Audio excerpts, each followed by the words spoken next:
अनुग्रह लघुमनन में आप सबका हार्दिक स्वागत है। मित्र, आज हम विचार करेंगे यशायाह की पुस्तक उसका 54वां अध्याय और उसके दूसरे पद पर। यह बहुत ही सकारात्मक पद है। यहाँ इस प्रकार से लिखा है, अपने तंबू का स्थान चौड़ा कर और तेरे डेरे के पट लंबे किए जाएं। हाथ मत रोक, रस्सियों को लंबी और खूंटों को दृढ़ कर। मित्र, आइए इस पद की पृष्ठभूमि को थोड़ा समझते हैं। यहाँ परमेश्वर अपनी उस इस्राएली प्रजा से बात कर रहा है जो बंधुआई में है। वे लोग निराश हैं, उनका सब कुछ छीन लिया गया है। वे बेबीलोन की बंधुआई में हैं। उन्हें लगता है कि अब कुछ नहीं बचा, सब कुछ समाप्त हो गया है। हमारा यरूशलेम का मंदिर ढा दिया गया है और अब हम गुलाम बन गए हैं, कुछ नहीं हो सकता। मेरे मित्रों, बड़ी निराशा की स्थिति में वे बैठे थे कि तभी परमेश्वर का ये वचन उनके पास पहुंचा। मित्र, ऐसी हालत में जब उन्हें कोई भी शांति देने वाला नहीं था और जब वे सोच रहे थे कि सब कुछ बर्बाद हो गया है, उनसे परमेश्वर कुछ और ही बात कर रहा है। और परमेश्वर कह रहा है, उठ, अपने तंबू के स्थान को चौड़ा कर। यह कैसी बात है? उनसे परमेश्वर कह रहा है कि उठ, क्योंकि तुम्हारा उज्जवल भविष्य अब तुम्हारे सामने है। जहां तुम्हारा सब कुछ समाप्त हो जाता है, वहां मेरा काम शुरू होता है। मित्र, यहां परमेश्वर कह रहा है, अपने तंबू का स्थान चौड़ा कर, अपने तंबू का स्थान चौड़ा कर। क्योंकि मित्र, अभी हमने दूसरा पद पढ़ा था। तीसरा पद कहता है, क्योंकि तू दाहिने बाएं फैलेगी और तेरा वंश जाति जाति का अधिकारी होगा। और इतना ही नहीं, तुम लोग उजड़े हुए नगरों को फिर से बसाओगे।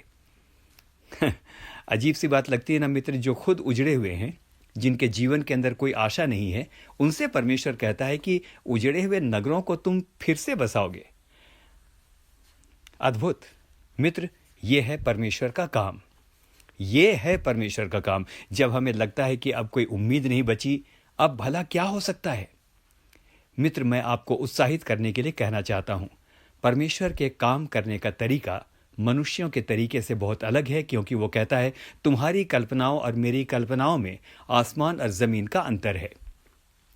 देखिए परमेश्वर कैसे सोचता है। बच्चा जब बेसहारा नील नदी में फेंक दिया जाता है तो लोग उसे लाचार समझते हैं, लेकिन परमेश्वर उसे एक महान राष्ट्र का अगुआ समझता है। अनपढ़ लोग जब गलील की झील में अनपढ़ लोग जब गलील की झील में जाल डाल रहे होते हैं तो दुनिया उन्हें जाहिल और गंवार समझती है, लेकिन यीशु उन्हें विश्वव्यापी सुसमाचार के वाहक समझता है। ये यीशु मसीह के चेले हैं। मित्रों, दुनिया सारा और हन्ना जैसी स्त्रियों को जब बांझ और शापित समझती है तो परमेश्वर उन्हें उन महान अभिषिक्त विभूतियों की माता समझता है जो शमूएल और इसहाक कहलाते हैं। मित्र, जो गिदोन स्वयं को बुजदिल और कायर समझता है, जो छिप करके गेहूं झाड़ रहा था, उसे खुदा शूरवीर और सूरमा कहता है। एक बात कहूं मित्र, हम अक्सर एक बहुत बड़ी गलती करते हैं, और वो गलती ये है कि हम अपना नामकरण खुद कर लेते हैं। अपने बारे में विचार खुद बना लेते हैं कि अब हम नालायक हैं, अब हम कमज़ोर हैं, अब हम लाचार हैं, अब हम चंगे नहीं होंगे, अब हमारा कुछ नहीं हो सकता। मेरे मित्र, ध्यान से सुनिए, आपके प्रति आपका विचार उतना महत्वपूर्ण नहीं है जितना कि परमेश्वर का विचार आपके लिए है। हम अपना नामकरण कुछ भी कर लें, लेकिन परमेश्वर हमें दूसरे नाम से और दूसरी कैपेसिटी में पहचानता है और पहचानना चाहता है। आज के वचन के अनुसार जो लोग ये समझ रहे हैं कि अब सब कुछ समाप्त हो गया, उन्हें परमेश्वर कहता है, अपने तंबू के स्थान को चौड़े कर। तू बर्बाद नहीं हुआ है। अभी तो तुझसे मैं वो कार्य कराऊंगा जो तुम्हारी कल्पना से भी परे है। मित्र, विश्वास करें। विश्वास के साथ जब इस मनन को आप सुन रहे हैं, आमीन कहें कि परमेश्वर आपके द्वारा उन कार्यों को कराएगा जिसकी आपने कल्पना तक नहीं की है। मैं स्वयं अपने लिए आज आमीन कहता हूं। मित्र, हाल में मैंने एक बड़ी दिलचस्प कहानी सुनी जिसे मैं आपके साथ शेयर करना चाहता हूं। एक मनन में मैं ये कहानी सुन रहा था। ये कहानी एक रशियन भालू के बारे में है। रूस के जंगलों में एक बार भयानक आग लग गई और हजारों हेक्टेयर के जंगल जलकर नष्ट हो गए। इस आग में बहुत से जानवर भी जलकर मर गए।